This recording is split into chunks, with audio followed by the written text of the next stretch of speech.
Louvado seja nosso Senhor Jesus Cristo. Para sempre seja louvado. Podem sentar.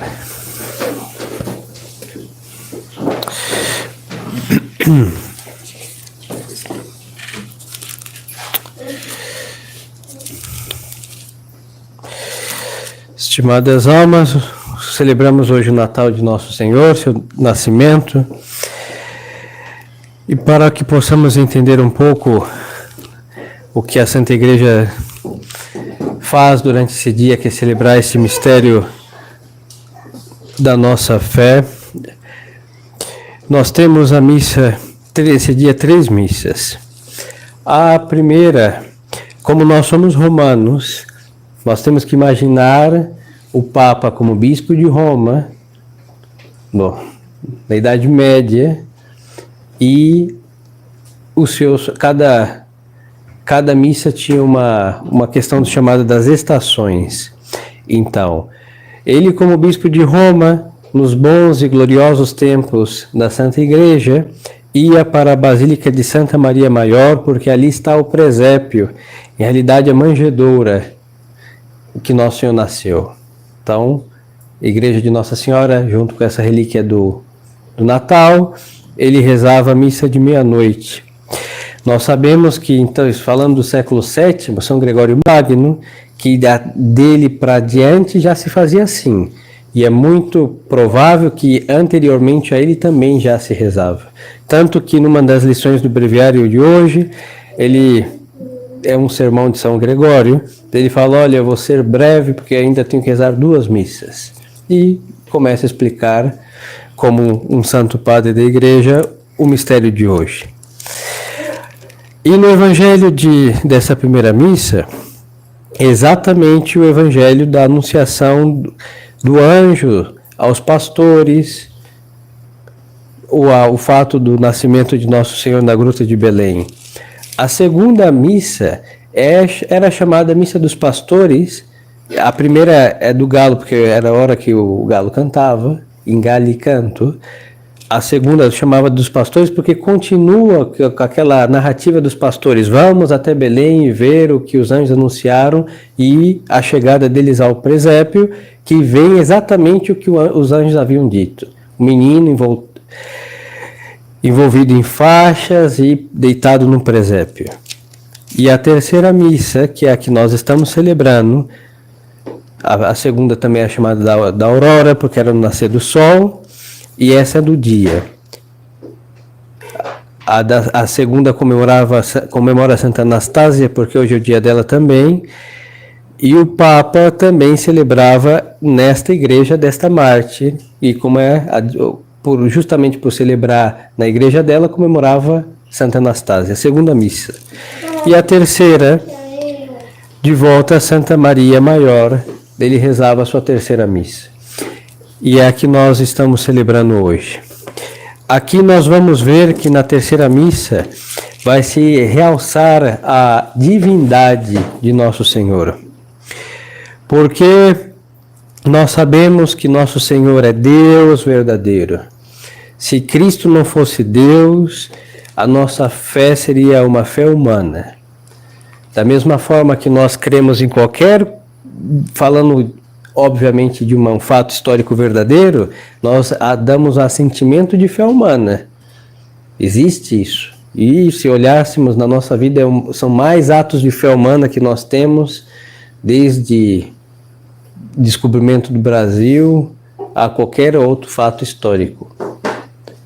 Agora, se a nossa fé fosse humana em Cristo, a nossa religião seria exatamente o que eles querem fazer dela. Uma religião de um homem, como qualquer outra religião falsa. Seria igual ser luterano, seria igual ser budista, ser maometano, porque são homens que fundaram. Não vou entrar no caso de bons ou maus. Não vou entrar no X da questão.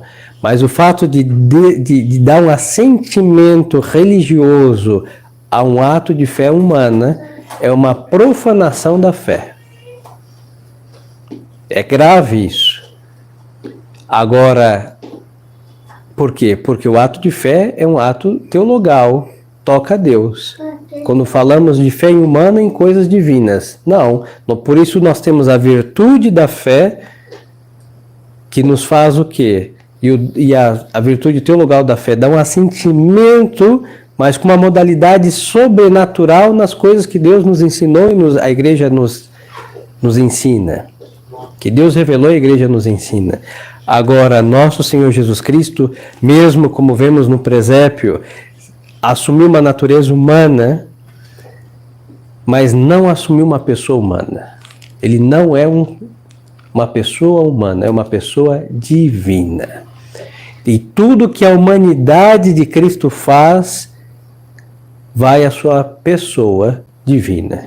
Por isso, as palavras saídas da boca de Cristo são palavras de um homem, sim, mas de uma pessoa divina. Então, são palavras de Deus. Os ensinamentos, logo, os ensinamentos de Cristo não são ensinamentos humanos, porque ele não é uma pessoa humana, mas são ensinamentos divinos. Por isso a nossa religião se difere de todas as demais. Como não é um mero diferencial, é um abismal diferencial. Agora, qual é a grande profanação desta divindade da nossa fé? É dar assentimento humano à verdade divina. E como pode ser isso? Se nós deixarmos de crer em uma coisa que Cristo revelou para nós, nós perdemos a fé teologal. E aí a nossa fé fica reduzida a atos de fé, como cremos em qualquer outro homem, em matéria religiosa. E essa fé não salva, porque estamos desacreditando em alguma coisa a divindade de nosso Senhor Jesus Cristo. Então eles percebem a gravidade disso? Aí nós vamos agora à crise da igreja. Quando falam que qualquer igreja salva, nós estamos desdivinizando a igreja de Cristo e o seu fundador. Quando nós dizemos que todos vão para o reino dos céus, nosso Senhor não disse isso, hein? Diz que todos os justos, todos os bons, aqueles que ralassem para se salvar, e não só que sorriam todos os dias, dissessem bom dia, boa tarde para todo mundo, dessem algumas moedas no semáforo e iam para o reino dos céus, nunca disse isso, hein? E aí quando nós dizemos que todos vão para o céu, nós estamos desacreditando a palavra de Deus.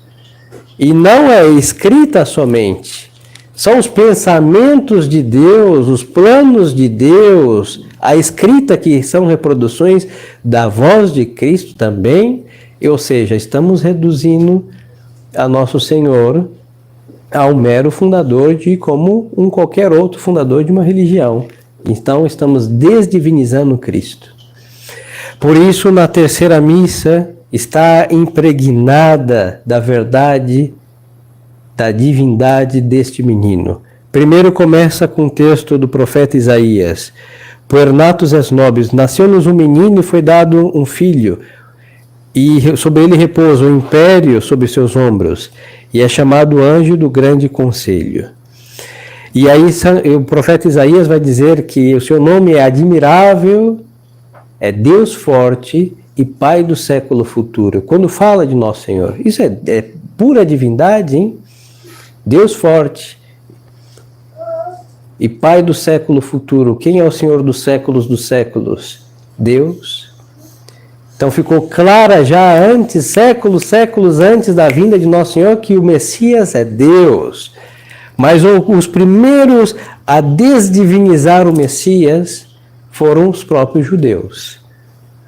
Porque queriam que eles materializaram o reino do Messias na terra, e quando viram se cumprir a risca, presépio, mãe virgem, milagres, simplicidade, o império das riquezas leva à arrogância. Mas a verdade é simples. Deus é simples. E aí falaram, não, vamos ter que mudar isso daqui. E então reinterpretaram as profecias para não enxergar na evidência de Belém, do Calvário, das ruas de Nazaré, da pregação no templo, o seu Deus. Pois então, Aí nós temos aqui nessa Santa Missa o Evangelho dos Evangelhos, que é repetido praticamente todos os domingos, quase todos para nós, não todos, em que fica claro que no princípio este menino era o Verbo é a segunda pessoa da Santíssima Trindade, e que se fez homem, mas não deixou de ser Deus. Então, queridas almas, nós estamos celebrando o nascimento, sim, físico, da natureza humana de Nosso Senhor, mas desde o 25 de março essa natureza está unida à divina, chamada união hipostática. Retenho a palavra e um dia nós conversamos sobre ela. É uma palavra muito importante para definir o que é a encarnação do Verbo. Pois então, desde este momento que o Verbo de Deus se uniu à natureza humana, que foi criada lá no útero da Santíssima Virgem, Deus Filho tem a natureza humana perfeita e não deixou de ter a divindade perfeita. Nós temos como fundador Cristo Deus. Por isso nós falamos que a nossa igreja é divina, porque foi feita por Cristo. Da mesma forma que falamos que as suas palavras são divinas. São obras de um homem? Sim, mas a pessoa que obra, Deus. E esse é o diferencial da nossa religião para todas as religiões. Mas esse também é o diferencial da nossa religião para com todos aqueles que professam. Por isso nós temos que morrer pela nossa religião. O muçulmano morre por fanatismo e porque lhe prometeram 1000 virgens no paraíso. Se não tivesse 1000 virgens, ele não morreria por isso. Aí tem carne putrefacta e tem fanatismo como motor. Agora, Nosso Senhor não nos prometeu nem 1000 virgens, mas nos prometeu um paraíso. E o que é necessário para ir? Guardar os seus mandamentos. Aí os senhores vão ver o diferencial desde o primeiro que professou a fé católica e deve ser até o último. Mas quando divinizam a religião, aí não parece o diferencial. Por isso nós vemos hoje, desde o concílio, que o católico não se diferencia nada de um protestante. Muda que um tem uma imagem e o outro não tem, mas ambos pensam igual. Agora, se nós vamos ao catolicismo, antes desta grande desgraça na humanidade, o católico era o contrário, o oposto do protestante. Por quê? Um segue um homem, chamado Lutero, ou qualquer outro que fez qualquer estupidez, qualquer fundação, e o outro segue a Deus. Não é possível que quem siga a religião de Deus seja igual ao que siga a religião de um homem. Aí vamos entender a conclusão do último evangelho tão insistido da nossa Santa Missa. Porque aos que o receberam, fala de Nosso Senhor, deu-lhes o poder de ser filhos de Deus. Esse é o diferencial. Quem é católico tem o poder de ser filho de Deus, e quem não é católico tem a desgraça de ser inimigo de Deus. Esse é o diferencial.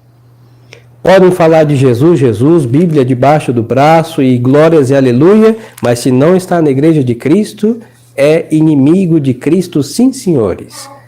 Mas se nós esvaziamos, desdivinizamos a nossa religião, aí ficam iguais. Aí os senhores vão entender porque o modernista e o protestante se abraçam, porque no final de todas as confusões teológicas modernistas, eles negam a divindade de Nosso Senhor, negam a divindade da igreja, negam a divindade do Evangelho, por isso eles rasgam muito facilmente as páginas da tradição e negam também a sacralidade das coisas de Deus. Por isso a missa nova ficou vilipendiada como missa, os sacramentos banalizados e o católico desmantelado. Porque assim como o inimigo de Deus é todo dilacerado, fizeram também aqueles que são filhos de Deus se portar como tais. Então, queridas almas, nós cremos na divindade daquele que nos fundou a nossa religião e nós temos que andar, como conclui o último evangelho, neste poder de filhos de Deus. Este poder quer dizer o quê? Que o demônio não tem nada dele em nós. Este é o sinal, porque Deus nos dá essa graça, hein? Mesmo que tantas paixões, vícios cultivados que judiaram de nós, ao momento que nós, pela graça dos sacramentos, somos literalmente exorcizados das ações do diabo, nós temos o poder de resistir-lhe, inclusive cara a cara, pelo poder da graça de Cristo, que é Deus. Simples assim. Foi assim que uma Santa Luzia de 13 anos encarou o imperador. Senhores, quando tiverem tempo, repassem, vejam que o imperador romano era um homem que se fazia Deus no Império Romano. E uma jovenzinha de 13 anos encará-lo e dizer, peraí, e comigo eu não vou fazer tal coisa, como pecar contra a castidade, hein? E ele a jogou o quê? No lupanar, no prostíbulo. Mas essa menininha de 12, 13 anos ficou firme como uma rocha. Não puderam movê-la 1 centímetro. Porque qual era a sua âncora? A fé no Cristo, Deus que pedia a castidade do seu corpo. Aí nós vamos entender Santa Cecília, nós vamos entender todos os apóstolos de Cristo e vamos entender todos os santos do paraíso. E que tiveram que a carne putrefacta como nós, paixões e vícios, talvez, como e alguns até piores, mas no momento que nós abraçamos a divindade, quem pode contra Deus? Ninguém. Se os senhores encontrar alguém que venceu Deus, podem acordar porque foi uma fantasia, um delírio da imaginação. Não existe. E assim que se o católico quer sair vitorioso do presépio à ascensão, nós temos que viver como filhos de Deus. E este é o segredo para vencer o pecado. Então peçamos ao menino do presépio que vamos beijar, oscular seus pés, vamos oscular os pés de Deus, que quer nos levar no seu coração e entronizar no seu paraíso. Então vivamos como dignos filhos de Deus. Se nós, repito e concluo, estamos vivendo como os inimigos de Cristo, é porque nós não estamos nos comportando como filhos de Deus, como filhos da Igreja Católica Apostólica Romana, como filhos da cruz de Cristo, não, senhores. Não estamos. Agora, se nos esforçamos para isso, haverá um diferencial abismal. Aí seremos verdadeiramente cristãos, um nome que nos pertence. Como dizia São Pitato, católico é o nosso sobrenome, que também faz um diferencial com todos aqueles que dizem que seguem a Cristo de boca, mas na certidão dos adotados por Deus não consta o nome desses daí. Agora os nossos sim, então nos comportemos como tais. Então peçamos ao bom Jesus do presépio e à Virgem Nossa Senhora e ao Senhor São José que nos concedam esta graça de sermos verdadeiramente filhos de Deus, já que o nosso fundador é Deus, nossa doutrina é divina, nossa igreja é divina, então temos que nos divinizar e não ser humanos demais, como pregam por aí em músicas e estupidezes, humanismo e puro sentimentalismo, e em realidade puro esvaziamento do Evangelho de Deus. Louvado seja nosso Senhor Jesus Cristo. Sempre seja louvado. Em nome do Pai, do Filho e do Espírito Santo. Amém.